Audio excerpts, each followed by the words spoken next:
미술실 문이 열렸을 때 고은설은 바닥에 흩어진 작품들 사이에 서 있었다. 금상을 받은 은설의 그림은 한쪽이 깊게 찢겨 있었다. 물감이 엉겨붙은 캔버스 아래에는 대회 심사 자료가 떨어져 있었고 은설의 손에는 작품을 자를 때 사용한 칼이 들려 있었다. 은설은 자신을 바라보는 사람들의 얼굴을 확인했다. 강혜라는 놀란 표정을 짓고 있었고 차석진은 찢어진 그림과 은설의 손을 번갈아 바라봤다. 은설이 다급하게 칼을 내려놓았다. 제가 그런 거 아니에요. 혜라는 천천히 은설에게 다가갔다. 그럼 내가 들고 있던 건 뭔데? 바닥에 떨어져 있었어. 누가 내 그림을 이렇게 만들어 놓고 간 거야? 내 그림? 혜라의 입가가 비틀렸다. 아직도 내 거라고 생각해? 은설은 혜라의 눈을 피하지 않았다. 내가 그린 그림이니까. 혜라는 기다렸다는 듯 심사 자료를 집어들었다. 심사위원의 서명이 적힌 평가서 일부가 찢겨 있었고 금상 수상자를 고은설로 결정한 채점표에는 붉은 물감이 번져 있었다. 혜라가 사람들을 돌아봤다. 심사 결과가 조작됐다는 소문이 돌자마자 이런 일이 생겼어요. 은설이가 자기한테 불리한 자료를 없애려 한 것 같네요. 거짓말하지 마. 은설의 목소리가 떨렸다. 그 소문 내가 낸 거잖아. 혜라의 얼굴에서 웃음기가 사라졌다. 증거 있어? 은설은 대답하지 못했다. 미술실에 들어오기 전 자신을 이곳으로 불러낸 문자는 발신번호가 표시되지 않았다. 문을 열었을 때는 이미 그림이 찢겨 있었고 바닥에 떨어진 칼을 집어든 직후 사람들이 들어왔다. 혜라는 은설의 대답을 기다리지 않았다. 확실한 것도 없으면서 사람부터 의심하네. 이래서 근본 없는 애들이 무서운 거야. 석진이 혜라의 말을 끊었다. 그만해. 혜라는 석진을 바라봤다. 오빠는 지금도 은설이 편이야? 편을 드는 게 아니야. 확인도 안 된 일을 단정하지 말라는 거야. 오빠 눈에는 확인된 게 하나도 없어. 여기 있는 사람들이 다 봤잖아. 칼을 들고 있던 사람도 고은설이고 심사 자료를 훼손한 사람도 고은설이야. 은설은 석진을 바라봤다. 석진이 자신을 믿는다고 말해주기를 바랐다. 하지만 석진은 쉽게 입을 열지 못했다. 은설의 손끝에 묻은 물감과 찢어진 그림이 그의 판단을 붙잡았다. 그 짧은 망설임을 혜라는 놓치지 않았다. 맞지? 석진 오빠도 널 못 믿잖아. 은설은 아무 말 없이 미술실을 빠져나왔다. 석진이 곧바로 뒤를 따라갔다. 혜라는 두 사람이 함께 사라지는 모습을 보며 손에 쥔 평가서를 구겼다. 자신이 만든 함정은 성공했다. 그런데도 석진의 시선은 여전히 은설만 따라가고 있었다. 그 사실이 혜라를 더 견딜 수 없게 만들었다. 복도 끝에서 석진이 은설의 팔을 붙잡았다. 은설아. 은설은 그의 손을 뿌리쳤다. 왜? 잠깐만 내 말 좀 들어. 무슨 말을 들으면 돼? 내가 나를 믿는지 모르겠다는 말. 그게 아니야. 그럼 믿어. 석진은 또다시 대답하지 못했다. 은설의 눈에 맺혀있던 눈물이 사라졌다. 대신 차갑게 굳은 표정만 남았다. 됐어. 지금 대답 못하는 게 내 대답이니까. 나도 상황을 확인할 시간이 필요해. 나는 시간이 필요하지 않아. 내가 안 했으니까. 석진은 멀어지는 은설을 붙잡지 못했다. 은설이 계단을 내려가자 서현재가 기다리고 있었다. 현재는 은설의 굳은 얼굴을 보자마자 미술실에서 무슨 일이 벌어졌는지 짐작했다. 무슨 일입니까? 아무 일도 아니에요. 아무 일도 아닌 얼굴이 아닙니다. 은설은 애써 웃어 보였다. 사람들이 제가 상을 받을 만한 실력이 없대요. 그래서 제가 심사 자료를 훼손하고 그림까지 망가뜨렸다고 하네요. 현재는 곧바로 미술실 쪽을 바라봤다. 경찰에 신고했습니까? 신고하면 뭐가 달라져요? 제가 칼을 들고 있는 걸 다 봤는데. 누가 봤는지가 중요한 게 아닙니다. 누가 그 상황을 만들었는지가 중요하죠. 현재의 단호한 말에 은설이 고개를 들었다. 저를 믿어요? 고은설 씨가 안 했다고 했잖아요. 은설의 입술이 가늘게 떨렸다. 석진에게 듣고 싶었던 말이었다. 아무 조건 없이 자신을 믿는다는 그 한마디가 낯선 사람에게서 먼저 나왔다. 현재는 미술실 안으로 들어가지 않았다. 대신 복도와 출입문 주변을 살폈다. 미술실 맞은편에는 오래된 보안 카메라가 있었고 관리실로 연결된 전선이 복도 천장을 따라 이어져 있었다. 영상부터 확인하죠. 그 시각 주미라는 박희정을 외진 카페로 불러냈다. 희정은 오래된 사진 한 장을 미란 앞에 밀어놓았다. 사진에는 젊은 시절의 두 사람과 갓난아기가 함께 찍혀 있었다. 미란은 사진을 보자마자 뒤집어 놓았다. 이걸 왜 아직도 가지고 있어? 내가 잊고 사는 것 같아서. 내가 뭘 잊어? 희정은 미란의 얼굴을 오래 바라봤다. 그 아이. 미란의 손가락이 멈췄다. 무슨 아이? 이제 와서 모른 척하지 마. 내가 다 알고 있어.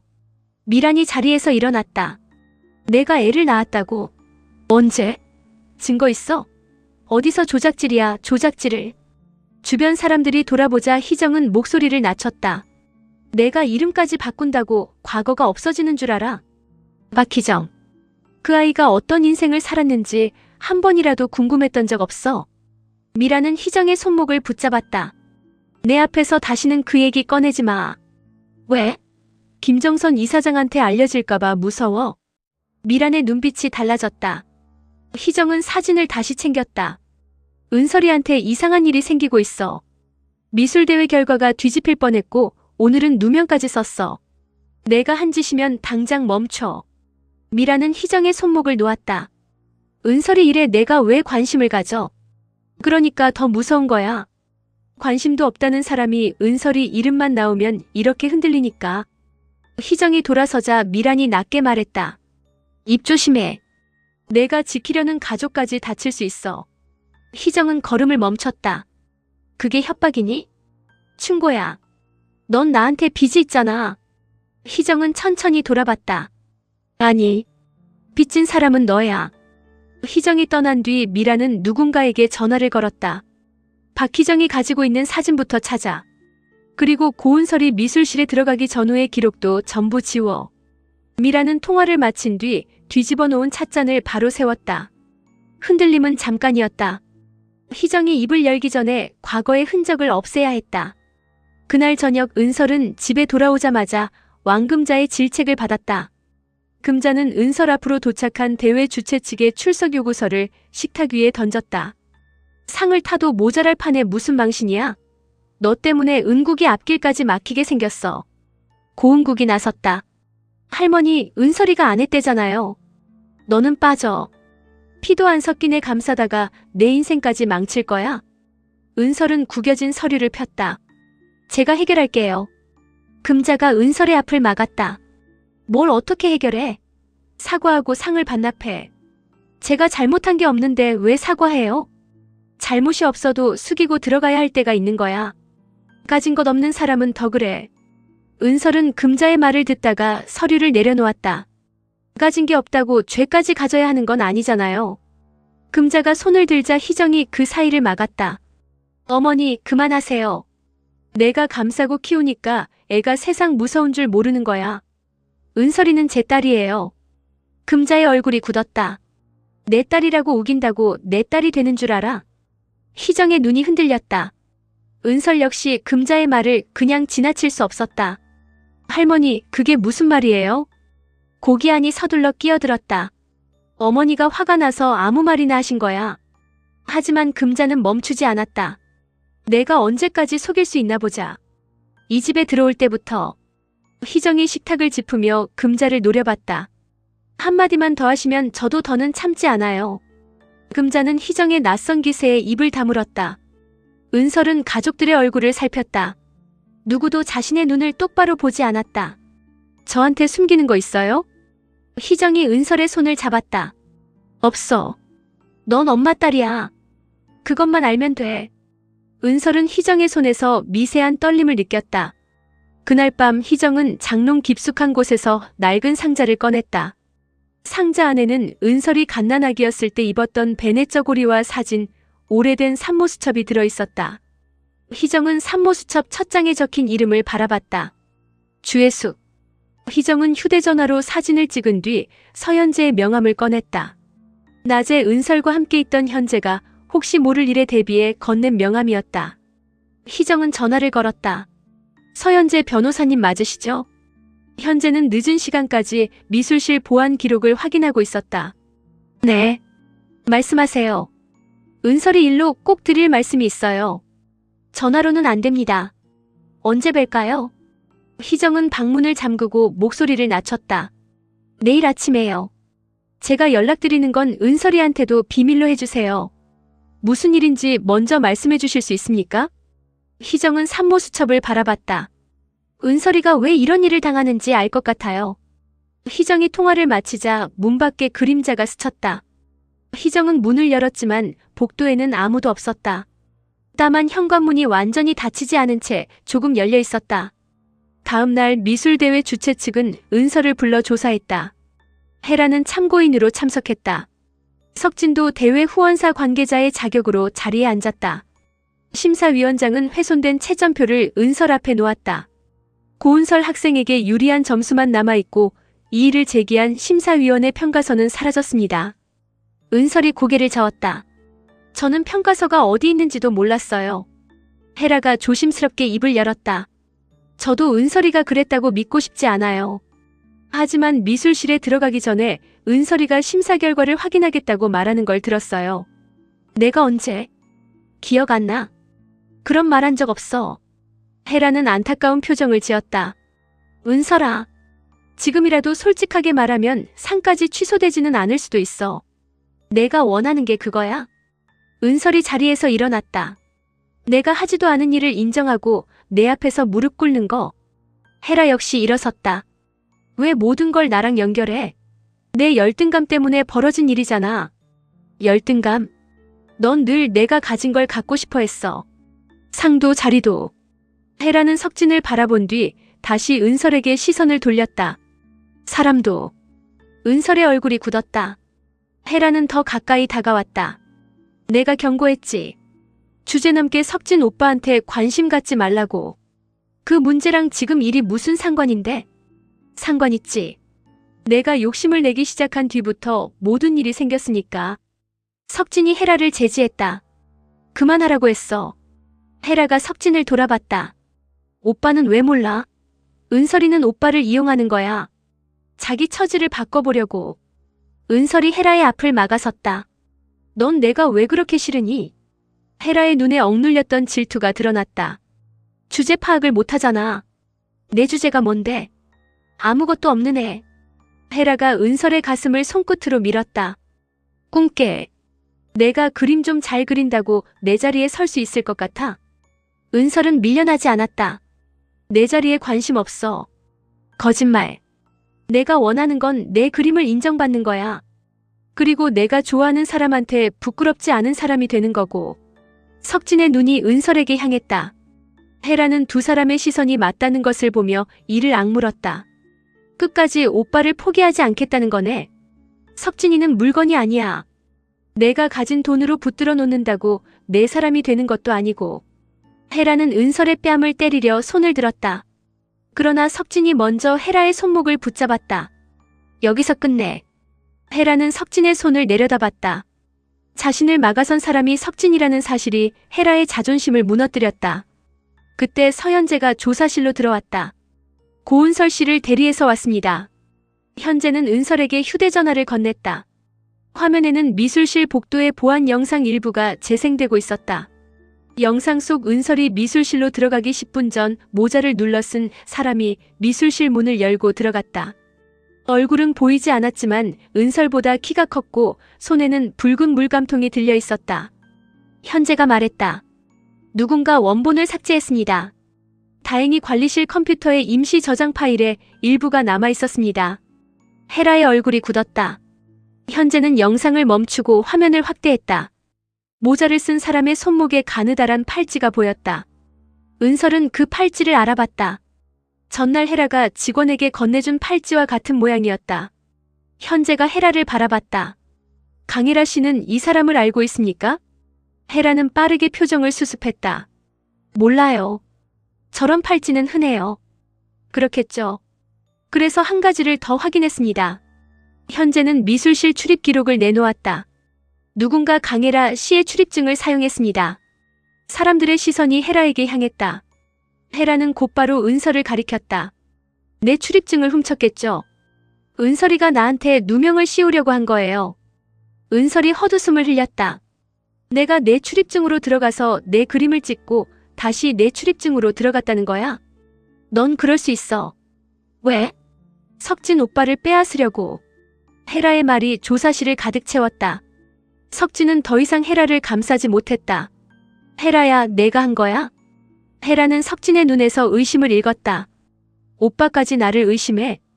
내가 아니면 사실대로 말하면 돼. 내 말은 안 믿으면서 은설이 말은 믿겠다는 거네. 이건 믿음의 문제가 아니야. 아니, 나한테는 그게 전부야. 헤라는 가방을 들고 조사실을 나갔다. 복도를 지나 화장실로 들어간 헤라는 곧바로 미란에게 전화했다. 어떻게 된 거예요? 영상은 다 지웠다고 했잖아요. 미란의 목소리가 낮아졌다. 지금 어디니? 대외 사무실이요. 서현재라는 변호사가 영상을 찾아왔어요. 내 출입증 기록까지 확인했어요. 아무 말도 하지 말고 나와. 은설이 때문에 석진 오빠가 나를 의심해요. 강해라. 미란이 헤라의 이름을 잘라 말했다. 내 감정부터 다스려. 지금 석진이 중요한 게 아니야. 저한테는 중요해요. 그 아이가 가진 건 전부 내 것이 될 거야. 석진도 상도 청마도. 헤라가 거울 속 자신을 바라봤다. 정말이죠? 그러니까 고은설을 건드릴 때는 내 허락부터 받아. 통화가 끝난 뒤 미라는 희정에게 연락했다. 그러나 희정은 전화를 받지 않았다. 미라는 희정의 집을 감시하던 사람에게 물었다. 박희정은 어디 있어? 아침에 서류 봉투를 가지고 나갔습니다. 누구를 만나러 갔는지 알아내. 희정은 약속 장소로 가기 전 청마장 학재단을 찾았다. 자신이 가진 자료를 현재에게 넘기기 전에 김정선을 직접 만나야 한다고 판단했다. 은설의 출생과 관련된 진실을 밝히려면 정선이 무엇을 기억하고 있는지 확인해야 했다. 그러나 안내 직원은 약속이 없다며 희정을 막았다. 희정이 돌아서려는 순간 정선이 복도 끝에서 걸어왔다. 두 사람의 시선이 마주쳤다. 희정은 오래전 자신이 알던 젊은 여자의 얼굴을 정선에게서 발견했다. 정선 역시 낯선 희정을 보면서 설명할 수 없는 불편함을 느꼈다. 희정이 조심스럽게 물었다. 김정선 이사장님 맞으시죠? 그런데요. 고은설이라는 아이를 아십니까? 정선의 걸음이 멈췄다. 그 이름을 어떻게 아세요? 희정은 품에 안은 서류 봉투를 힘주어 잡았다. 그 아이가 이사장님 인생과 관련이 있습니다. 정선이 희정을 별실로 데려가려던 순간 미란이 나타났다. 희정아. 희정은 미란을 보며 뒤로 물러섰다. 정선이 두 사람을 번갈아 바라봤다. 서로 아는 사이예요? 미란은 자연스럽게 웃었다. 오래전 같은 동네에 살았어요. 가끔 엉뚱한 소리를 하는 친구라 제가 데리고 나가겠습니다. 희정은 미란의 손을 뿌리쳤다. 김정선 이사장님. 주미란의 예전 이름은 주혜숙입니다. 정선의 표정이 굳었다. 주혜숙? 미란이 희정의 팔을 붙잡았다. 그만해. 희정은 서류 봉투를 정선에게 내밀었다. 이 안에 은설이와 관련된 기록이 있습니다. 꼭 확인해 주세요. 미란이 봉투를 빼앗으려 하자 정선이 먼저 받아들었다. 무슨 기록이죠? 희정은 미란을 똑바로 바라봤다. 27년 전 아이가 바뀐 기록입니다. 미란의 얼굴에서 미소가 사라졌다. 희정은 말을 마치자마자 재단을 빠져나왔다. 정선이 봉투를 열려고 했지만 미란이 막아섰다. 이사장님 확인하실 필요 없습니다. 희정이가 딸 문제로 제게 앙심을 품고 있어요. 아이가 바뀌었다는 게 무슨 뜻이야? 말도 안 되는 소리예요. 그런데 왜 당신 얼굴이 그래? 정선이 봉투를 열었다. 안에는 아무것도 들어있지 않았다. 미란 역시 당황했다. 희정이 정선에게 건넨 것은 빈 봉투였다. 진짜 자료는 따로 가지고 있다는 뜻이었다. 재단을 나선 희정은 현재에게 다시 전화를 걸었다. 변호사님, 약속 장소를 바꿔야겠어요. 무슨 일 있으십니까? 주미란이 눈치챘어요. 제가 가진 자료를 노리고 있습니다. 지금 어디십니까? 제가 가겠습니다. 희정은 주변을 살폈다. 검은 승용차 한 대가 천천히 자신을 따라오고 있었다. 청마장 학재단 뒤편이에요. 은설이한테는 아직 말하지 마세요. 이걸 보여주기 전에는 아무것도 알게 하면 안 돼요. 현재가 차를 몰고 희정에게 향하는 동안 은설은 석진과 함께 대회 사무실을 나왔다. 석진은 더 이상 헤라를 믿을 수 없었다. 하지만 은설은 석진의 뒤늦은 믿음이 반갑지 않았다. 미안해. 석진이 말했다. 처음부터 널 믿었어야 했어. 영상이 없었으면. 은설아. 그때도 날 믿었을까? 석진은 대답하지 못했다. 은설은 씁쓸하게 웃었다. 우리 사이가 그 정도였던 거야. 증거가 있어야 믿을 수 있는 정도. 다시는 너 혼자 두지 않을게. 나 혼자 둔 건 헤라가 아니야. 은설은 석진을 바라봤다. 너야. 석진이 은설의 손을 잡으려 했지만 은설은 한 걸음 물러났다. 그때 현재에게서 전화가 왔다. 고은설 씨, 어머니가 저를 만나러 오셨는데 연락이 끊겼습니다. 은설의 얼굴이 굳었다. 우리 엄마가 왜 변호사님을 만나러 가요? 은설 씨와 관련된 자료가 있다고 했습니다. 무슨 자료요? 현재는 도로변에 떨어진 희정의 휴대전화를 발견했다. 휴대전화 옆에는 찢어진 서류 봉투가 놓여 있었다. 저도 아직 모릅니다. 그런데 누군가 어머니를 따라붙었습니다. 은설은 곧바로 희정에게 전화를 걸었다. 연결되지 않았다. 같은 시각 희정은 낯선 창고 안에서 눈을 떴다. 가방과 휴대전화는 사라져 있었지만 겉옷 안쪽에 숨긴 산모수첩은 그대로였다. 문 밖에서 미란의 목소리가 들렸다. 자료가 어디 있는지 말하면 집으로 보내줄게. 희정은 산모수첩을 더 깊이 감췄다. 은설이는 내가 생각하는 것처럼 무너지지 않아. 미란이 안으로 들어왔다. 그 아이가 누구인지 알게 되면 제일 먼저 무너질 사람은 너야. 그래도 밝혀야지. 그러면 내 가족도 끝나. 희정은 미란을 노려봤다. 내가 살아보니까 인생은 어떻게 될지 모르는 거더라. 내가 빼앗은 자리가 영원히 내 것일 거라고 단정 짓지 마. 미란은 희정의 가방에서 꺼낸 사진을 찢었다. 은설이가 찾기 전에 끝내. 밖에 있던 남자가 창고 문을 닫으려 하자 희정이 소리쳤다. 은설이는 내 딸이 아니야. 미란의 손이 멈췄다. 희정은 마지막 남은 진실을 꺼냈다. 내가 버린 아이는 따로 있어. 미란이 희정에게 다가갔다. 무슨 소리야? 27년 전 내가 바꾼 아이가 한 명이라고 생각했니? 희정은 미란의 눈을 피하지 않았다. 고은설의 친어머니는 김정선이야.